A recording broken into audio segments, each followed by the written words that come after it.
latest COVID-19 figures which have been released by the Ministry of Health and Family Welfare.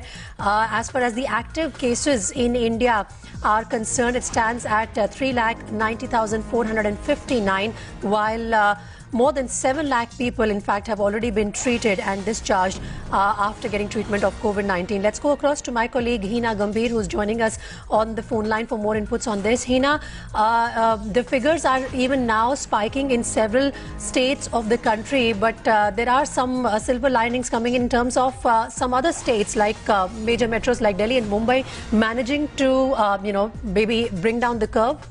Well, that's right.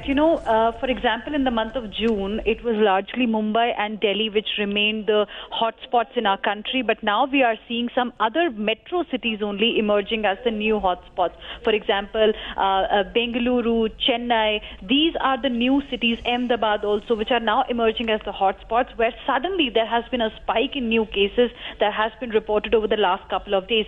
South India specifically is currently contributing around 30% to the overall case load in our country, and as we speak, as we've got the new numbers, there have been 40,425 new cases that have been added in our overall case count, and India's COVID count has crossed 11 lakh mark for the first time. So the cases clearly are rising quite sharply.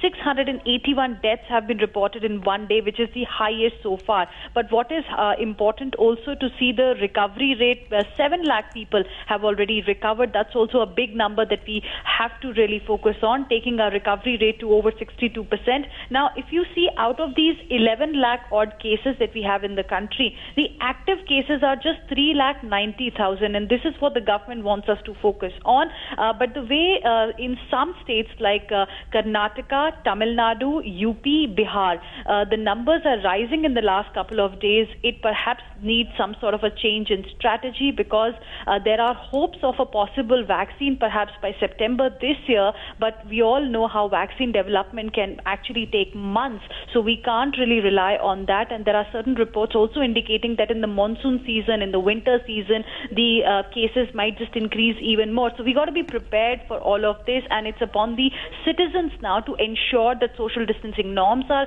maintained and they continue to wear masks, because as of now, that's the only weapon that we all have. All right. In fact, Hina, particularly the states from South India are a bit of a worry, and that was quite clear in the way Prime Minister interacted even with Tamil Nadu Chief Minister yesterday.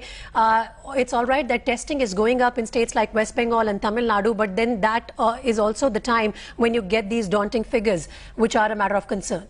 That's right, and that is why, since last couple of days, we've also been focusing on the issue of positivity rate. Not many people are talking about it, but that's something that also needs some sort of an attention. Why am I saying it? Because yes, testing is going up, which is a good sign, but at the same time, the number of people who are testing positive daily is also going up. What used to be around 4 or 5% till June has now crossed 10. In some of the states, it's as high as 16%. Telangana, Andhra Pradesh. So positivity rate is also a cause of concern. And the way numbers are rising, the difference between the second worst affected country and India, which is the third worst affected country in the world, is also shrinking. So, we might just soon become second worst affected country in the world as well if numbers continue to rise like this, 40,000 per day. All right. Thanks very much, Hina, for joining us with your inputs on this story and putting these figures in perspective. We are moving on now